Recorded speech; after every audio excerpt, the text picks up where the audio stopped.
नमस्कार दोस्तों, स्वागत है आप सभी का। पिछले काफ़ी समय से आप सूडान कन्फ्लिक्ट के बारे में अखबारों में पढ़ रहे होंगे, खबरों में सुन रहे होंगे। काफ़ी हॉट टॉपिक बना हुआ है ये। सारों को ये जानने की क्यूरियोसिटी है कि सूडान कन्फ्लिक्ट का रीज़न क्या है। इसका रीज़न है पावर स्ट्रगल। तो आज इस वीडियो में हम सूडान कन्फ्लिक्ट से रिलेटेड सारे इंपॉर्टेंट फैक्ट्स को कवर करेंगे। हम अच्छे से एक्सप्लेन करेंगे इसकी हिस्ट्री, और ये जो दो व्यक्ति हैं ये इस पूरे के पूरे कन्फ्लिक्ट के मुख्य किरदार हैं। तो हम इस पूरे की जो बैक स्टोरी है सूडान कन्फ्लिक्ट की, उसको अच्छे से कवर करने वाले हैं इस वीडियो में। आप इस वीडियो को अंत तक देखिएगा। चैनल पर हैं तो सब्सक्राइब अवश्य करिएगा। Politics, economy, GK, geography, science, environment and ecology के तमाम वीडियोज़ के लिए हमारी प्लेलिस्ट को जरूर चेक करिएगा। पिछले काफ़ी समय से सूडान में हमें कन्फ्लिक्ट देखने को मिल रहा है। इस कन्फ्लिक्ट की वजह से अभी तक 420 लोगों की मृत्यु हो चुकी है, 3700 से ज़्यादा लोग इंजर हो चुके हैं। लेकिन इस कन्फ्लिक्ट का रीज़न क्या है? देखिए दोस्तों, सबसे पहले आपको यह पता होना चाहिए कि सूडान एक ऐसा देश है जहाँ पे हमेशा से, जब से ये आज़ाद हुआ है तब से लेके अभी तक न जाने कितनी बार, और मैं यूँ कहूँ तो गलत नहीं है कि पूरी दुनिया में सबसे ज़्यादा बार अगर कू लगा है किसी देश में। कू का मतलब क्या होता है कि जब एक इलेक्टेड गवर्नमेंट होती है, उस गवर्नमेंट को जो है गिरा दिया जाता है आर्मी के द्वारा, और आर्मी जो है वो पूरा का पूरा कंट्रोल ले लेती है। इसको हम कू बोलते हैं, COUP। कूप पढ़ा जाएगा वैसे, लेकिन इसको कूप नहीं बोलते हैं, कू बोलते हैं। सूडान एक ऐसा देश है जहां पे अभी तक सबसे ज्यादा बार पूरी दुनिया में कू हो चुका है। और अभी ये जो रिसेंट कू हुआ, इस कू के बाद दो फैक्शंस हैं जिनके बीच में कन्फ्लिक्ट शुरू हो गया, जिसकी वजह से 3700 से ज्यादा लोग इंजर हो चुके हैं, 420 लोग मर चुके हैं। दो मुख्य किरदार हैं इस पूरी स्टोरी के। एक है RSF, जिसका फुल फॉर्म है रैपिड सपोर्ट फोर्सेस। ये एक पैरामिलिट्री ग्रुप है। इसके लीडर हैं मोहम्मद हमदान दागलो, जिसको हेमेदिती भी बोलते हैं। ये है मोहम्मद हमदान दागलो। RSF जो है ये एक पैरामिलिट्री ग्रुप है, रैपिड सपोर्ट फोर्सेस। इसके ऊपर काफ़ी इल्ज़ाम पहले भी लग चुके हैं। इसको 2013 में फाउंड किया गया था। इसके ऊपर पहले कई इल्ज़ाम लग चुके हैं कि इसने ह्यूमन राइट्स को वायलेट किया। 120 से ज़्यादा प्रोटेस्टर्स को जून 2019 में इसने मारा था। तो कई बार इसे कटघरे में ऑलरेडी खड़ा किया जा चुका है। कई बार इसके ऊपर ह्यूमन राइट्स को वायलेट करने के इल्ज़ाम लग चुके हैं। ये इसका पहला किरदार है। बहुत बार इसका नाम आने वाला है, मोहम्मद हमदान दागलो। दूसरा जो यहाँ पे किरदार है वो है मिलिट्री, जिसके हेड हैं लेफ्टिनेंट जनरल अब्देल फतेह अल बुरहान। ये हैं लेफ्टिनेंट जनरल अब्देल फतेह अल बुरहान। ये दो मुख्य किरदार हैं। हमारी पूरी की पूरी जो स्टोरी है सूडान कन्फ्लिक्ट की, वो इन्हीं दो लोगों के इर्द गिर्द घूमने वाली है। बीच में एक दो और किरदार आएंगे, लेकिन मुख्यतः जो कन्फ्लिक्ट है वो इन दोनों की वजह से है, या यूं कहूं कि इन दोनों की ईगो की वजह से है, या फिर यूं कहूं कि पावर किसके हाथ में आएगी किसके हाथ में नहीं। ये पूरा का पूरा कन्फ्लिक्ट इसी की वजह से। और आप देख लो कितने इनोसेंट लोग वहाँ पे मारे जा रहे हैं, सिर्फ और सिर्फ इन दो लोगों की ईगो या इन दो लोगों की जो पावर की भूख है उसके लिए। ऐसा मैं क्यों कह रहा हूँ, इसके लिए हमें इसका इतिहास देखना पड़ेगा। तो चलिए देखते हैं ओरिजिन ऑफ सूडान कन्फ्लिक्ट। ये जो पूरा का पूरा कन्फ्लिक्ट है, इसका ओरिजिन कहाँ से होता है? देखिए दोस्तों, इसका ओरिजिन होता है अप्रैल 2019 से। अब क्या हुआ अप्रैल 2019 में? अप्रैल 2019 में सूडान का प्रेसिडेंट, जिसका नाम था उमर अल बाशीर, ये सूडान का लॉन्गेस्ट सर्विंग ऑथोरिटेरियन प्रेसिडेंट है। ऑथोरिटेरियन प्रेसिडेंट का मतलब होता है कि आसान भाषा में ऐसा कि भाई जो लोलू को कुछ नहीं माने, प्रोटेस्टर जो हैं उनको वो मार कूट रहा है, जनता जो है वो उससे त्रस्त हुई पड़ी है, ठीक है, जो भी उसके ऑपोजिशन में है उसको पकड़ के जेलों में डाल दिया जा रहा है। ऑथोरिटेरियन गवर्नमेंट है, ऑथोरिटेरियन रूल है, मैं जो चाहूँगा वही होगा। ये सूडान का लॉन्गेस्ट सर्विंग ऑथोरिटेरियन प्रेसिडेंट है उमर अल बशीर। अप्रैल 2019 में क्या हुआ? नेशन वाइड रिवोल्ट हुए इस व्यक्ति के खिलाफ। जनता सड़कों पर आई कि हमें एक डेमोक्रेटिकली इलेक्टेड प्रेसिडेंट चाहिए, हमें ऐसा प्रेसिडेंट नहीं चाहिए जो ऑथोरिटेरियन हो। देखो, आम जनता पीस चाहती है, चाहे कहीं पर भी हो, भारत हो या सूडान हो या कहीं भी हो, आम जनता बेचारी जो है वो पीस चाहती है। लेकिन ये नेता जो हैं, इन नेताओं की प्रॉब्लम होती है, इनकी ईगो होती है, या पावर को अपने हाथ में रखने की भूख होती है, जिसकी वजह से जो आम इंसान है उसे सफ़र करना पड़ता है। तो इसलिए अब हर एक चीज़ की एक लिमिट होती है। जैसे हमारे यहाँ पे एक लाइन आती है, अति सर्वत्र वर्जयति। हर एक चीज़ की एक लिमिट होती है। जब उस लिमिट को क्रॉस कर दिया जाता है तो फिर जनता जो है वो मरने का डर भी खत्म हो जाता है। वो कहते हैं ना कि किसी को इतना भी मन रहा हो कि किसी के अंदर से डर ही खत्म हो जाए। जब जनता के दिमाग से डर ही खत्म हो जाता है फिर वो सड़कों पर आ जाते हैं, भाई तू उखाड़ ले जो उखाड़ना है, तेरी वजह से जो हम जिंदगी जी रहे हैं उससे बेटर तो यही है कि हम मर ही जाएं। तो ऐसा हुआ कि नेशन वाइड रिवोल्ट शुरू हुए अप्रैल 2019 में अगेंस्ट उमर अल बशीर, जो कि वहां का लॉन्गेस्ट सर्विंग ऑथोरिटेरियन प्रेसिडेंट था। तो अब यहाँ पे जो जनरल अब्दुल फतेह अल बुरहान है, ये इस नेशन वाइड रिवोल्ट का फ़ायदा उठाता है और ये क्या करता है, इस प्रेसिडेंट को उमर अल बशीर को डिपोज कर देता है। डिपोज करने का मतलब क्या होता है कि उसे उस पोजीशन से, उस ऑफिस से रिमूव कर देता है। कैसे रिमूव करता है? कू करके। जैसे मैंने आपको बताया कि सूडान में अभी तक बहुत ज़्यादा बार कू हो चुके हैं, उसमें से एक कू ये है जब सूडान के आर्मी जनरल ने सूडान के प्रेसिडेंट उमर अल बशीर को डिपोज कर दिया, यानी उसके ऑफिस से उसे रिमूव कर दिया। अब यहाँ पे बात आती है कि सिविलियंस की डिमांड क्या थी। जो नेशन वाइड प्रोटेस्ट हो रहे थे प्रेसिडेंट के खिलाफ, वो क्या डिमांड कर रहे थे? सबसे पहले वो डिमांड कर रहे थे फ्री इलेक्शंस। वो चाहते थे कि हमारे देश में फ्री इलेक्शंस हो। Number 2, establishment of a civilian government. Civilian government की वहाँ इस्टेब्लिशमेंट हो, एक ऐसी सरकार वहाँ पे बने जो जनता को मारे कूटे ना, जनता को समझे, जनता की जो प्रॉब्लम्स है उनको समझे, उनका निवारण करे, हमारे लिए डेवलपमेंट करे। ऐसी सिविलियन गवर्नमेंट हमें वहाँ पे चाहिए। और दूसरा क्या है कि वे फ्री इलेक्शंस होने चाहिए। ये सिविलियंस की डिमांड थी। अब जब इस प्रेसिडेंट को रिमूव कर दिया गया, इसके 4 महीने के बाद, आफ्टर 4 मंथ्स, क्या होता है, मिलिट्री और जो प्रोटेस्टर्स हैं, जो सिविलियन जो प्रोटेस्ट कर रहे थे अगेंस्ट प्रेसिडेंट, उन दोनों के बीच में एग्रीमेंट साइन होती है। इस एग्रीमेंट में बात कही जाती है सोवर्निटी काउंसिल की। मिलिट्री और प्रोटेस्टर्स के बीच में एग्रीमेंट साइन होती है, सोवर्निटी काउंसिल बनाने की बात होती है कि हम एक सोवर्निटी काउंसिल बनाएंगे। अब ये सोवर्निटी काउंसिल है क्या? ये सोवर्निटी काउंसिल एक बॉडी है जहां पे मिलिट्री के ऑफिशियल्स भी होंगे और सिविलियन ऑफिशियल्स भी होंगे। लेकिन ये करेगी क्या? ये देखेगी, ओवरसी करेगी सूडान में 2023 के अंत तक जो इलेक्शंस कराए जाएंगे।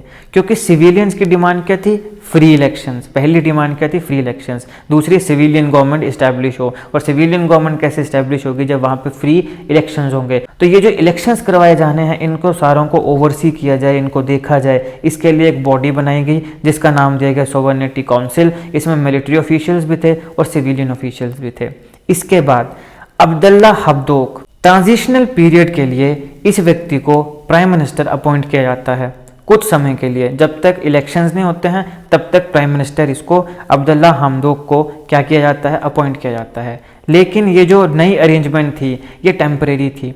अब्दुल्ला हमदोक को जैसे ही प्राइम मिनिस्टर अपॉइंट किया जाता है, इसके कुछ समय के बाद मिलिट्री इसको भी डिपोज कर देती है, यानी इसको भी इसके ऑफिस से रिमूव कर देती है। तो अक्टूबर 2021 में जो हमदोक की एडमिनिस्ट्रेशन है उसे भी डिपोज कर दिया जाता है, ऑफिस से रिमूव कर दिया जाता है। और अब यहाँ पे जो जनरल है ये डी फैक्टो हेड बन जाता है नेशन का। तो अभी यहाँ पे पावर किसके हाथ में आई? अभी यहाँ पे पावर पूरी की पूरी किसके हाथ में आ गई? जो मिलिट्री जनरल है बुरहान।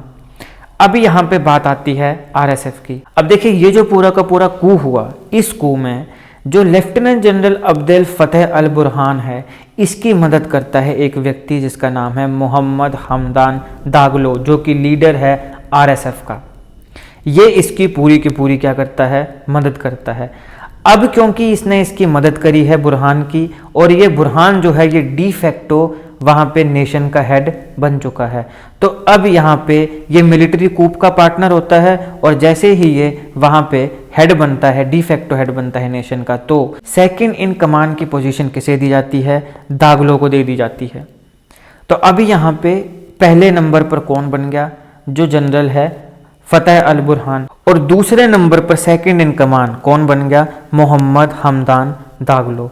इसके बाद जो जनरल है अब्दुल फतेह अल बुरहान, उसने डिक्लेयर किया कि मिलिट्री जो है वो 2023 के जुलाई महीने तक, जब इलेक्शंस होने वाले हैं उस तक जो है चार्ज वो अपने पास रखेगी। यानी जब तक इलेक्शन नहीं होते हैं तब तक मिलिट्री के पास वहाँ की पावर रहेगी। लेकिन अब यहाँ पे इन दोनों के बीच में थोड़ी सी क्या हो जाती है, डिसएग्रीमेंट हो जाती है, और ये छोटी सी डिसएग्रीमेंट की वजह से धीरे धीरे ये बड़ी बनती जाती है, और फिर इन दोनों के बीच में अभी ये जो क्राइसिस है ये हमें देखने को मिल रहा है, जो कन्फ्लिक्ट है वो हमें देखने को मिल रहा है। डिसएग्रीमेंट क्या होती है? देखिए, मुख्यतः डिसएग्रीमेंट जो है वो होती है आरएसएफ के ऊपर। आप सब जानते हैं, एक बड़ी अच्छी कहावत है, कहा जाता है कि जंगल में एक ही शेर राजा हो सकता है, या तो मिलिट्री राजा होगी या आरएसएफ राजा होगी, ठीक है ना। एक ही शेर जंगल में राजा हो सकता है। आरएसएफ जिसको बोलते हैं रैपिड सपोर्ट फोर्सेस, इसकी 10,000 स्ट्रॉन्ग आरएसएफ यानी रैपिड सपोर्ट फोर्सेस, यहाँ पे 10,000 लोग हैं, 10,000 यहाँ पे मैन जो हैं वो इसका पार्ट हैं आरएसएफ का। यहाँ पे जब सेकेंड इन कमांड दागलो को बनाया गया, तब कहा गया कि ये जो आरएसएफ है इसको हम मिलिट्री में इंडक्ट करा लेंगे। मैंने कहा ना आपको, एक ही जो शेर है वो राजा हो सकता है एक जंगल में, या तो मिलिट्री होगी या आरएसएफ होगी। तो पहले कहा गया कि जो आरएसएफ है उसे मिलिट्री के अंदर डाल दिया जाएगा, लेकिन यहाँ पे सवाल उठते हैं दागलो के द्वारा, जो आरएसएफ का क्या है, लीडर है, हाउ। पहला सवाल उठता है हाउ, कि किस प्रकार से आरएसएफ को इंटीग्रेट किया जाएगा आर्मी में। अब यहाँ पे हाउ का मतलब यानी किस प्रकार से का मतलब ये है कि क्या इनके पास पावर दी जाएगी, क्या आरएसएफ के जो मेंबर्स होंगे, जो मिलिट्री का हिस्सा बनेंगे, क्या इन्हें भी बड़ी बड़ी मिलिट्री के पोजीशंस दी जाएंगी या नहीं दी जाएंगी, या फिर इनको सिर्फ बैकग्राउंड जीरो में जाओ, लड़ो मरो, यहाँ तक सीमित रख दिया जाएगा। तो पहला तो था हाउ, कि किस प्रकार से आरएसएफ को इंटीग्रेट किया जाएगा आर्मी में।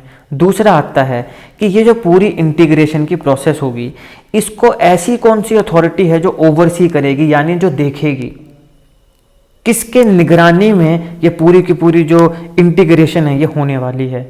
ये दो सवाल जो थे ये किसके द्वारा उठे, दागलो के द्वारा उठे। अब यहाँ पे देखो, मोहम्मद हमदान दागलो जो है, इसकी एक और मांग थी। इसकी ये मांग थी कि अच्छा, आप आरएसएफ के जो लोग हैं इन्हें आप मिलिट्री में इंटीग्रेट करना चाहते हो, लेकिन मैं ये चाहता हूँ कि ये जो इंटीग्रेशन है इसको 10 साल तक डिले कर दिया जाए। अब यहाँ पे देखो ना कि तुम एक तरफ तो तुम ये कह रहे हो कि जुलाई में हम इलेक्शन करा देंगे, और दूसरी तरफ तुम कह रहे हो कि 10 साल तक इसको डिले कर दिया जाए। तो इसका क्या मतलब है? इसका यही मतलब बनता है कि हम चाहते हुए पावर तो हमारे हाथ में रहे, जनता बेवकूफ़ है। तो यहाँ पे पहली बात ये मांग की गई कि ये चाहता था दागलो कि ये जो इंटीग्रेशन है इसे 10 साल तक डिले कर दिया जाए, लेकिन जो आर्मी का जनरल है फतेह अल बुरहान, इसने कहा कि नहीं, ये जो इंटीग्रेशन है ये अगले 2 साल में होगी। तो यहाँ पे इन दोनों की डिसएग्रीमेंट शुरू होगी। अब ये डिसएग्रीमेंट अभी पूरी खत्म नहीं हुई थी, जो डिफरेंस ऑफ ओपिनियन थे वो खत्म नहीं हुए थे, और आरएसएफ ने क्या किया, पूरे देश में अपने जो आर्मी मैन है, अपने जो फोर्सेज हैं, इन्हें डिप्लॉय करना शुरू कर दिया पूरे के पूरे देश में। अब भाई हम एक बंदा जो है वो पहला है कमांडर, दूसरा जो है वो सेकंड इन कमांड है, हम बात कर रहे हैं इन दोनों के विलय की। तो क्या मतलब बनता है कि आरएसएफ के लोगों को तू हर जगह क्या करे, डिप्लॉय कर दे। तो इससे क्या होगा, सबसे ज़्यादा खतरा सोचो अब किसको होगा, आर्मी को, मिलिट्री को होगा। तो ये जो चीज़ थी, आर्मी ने ये जो एक्ट है कि आरएसएफ के जो मेंबर्स हैं ये डिप्लॉय किए जा रहे हैं पूरे भारत में, इसे प्रोवोकेटिव माना। प्रोवोकेटिव का मतलब होता है कि हमें प्रोवोक किए जा रहे हैं, मतलब हमें उकसाया जा रहा है कि ये क्यों किया जा रहा है। हम तो दोस्ती की बात कर रहे हैं, हम तो विलय की बात कर रहे हैं, तो तुम हमें ऐसी हरकतें करके प्रोवोक क्यों कर रहे हो। और दूसरा डेंजर, कि ऐसा हो सकता है कि ये हमारे खिलाफ ही हमला बोल दें, हमारे खिलाफ युद्ध करने लग पड़े, मिलिट्री के खिलाफ ही लड़ने लग पड़े। तो ये जो आरएसएफ ने अपने फोर्सेस को डिप्लॉय किया पूरे के पूरे देश में, इससे जो आर्मी है वो काफ़ी गुस्सा होगी, उसको ये प्रोवोकेटिव लगा और उसे डेंजर लगना शुरू हो गया। इसकी वजह से 15 अप्रैल को एक फियर्स फाइट जो है वो दोनों ग्रुप्स में बढ़ जाती है, इन्हीं टेंशन्स की वजह से। अब ये जो वायलेंस हो रही है इसकी वजह से जो फॉरेन गवर्नमेंट्स हैं, जो विदेशी हैं, जो दूसरे देश के लोग हैं या सरकारें हैं, वो बड़ी चिंतित हैं। चिंतित क्यों हैं?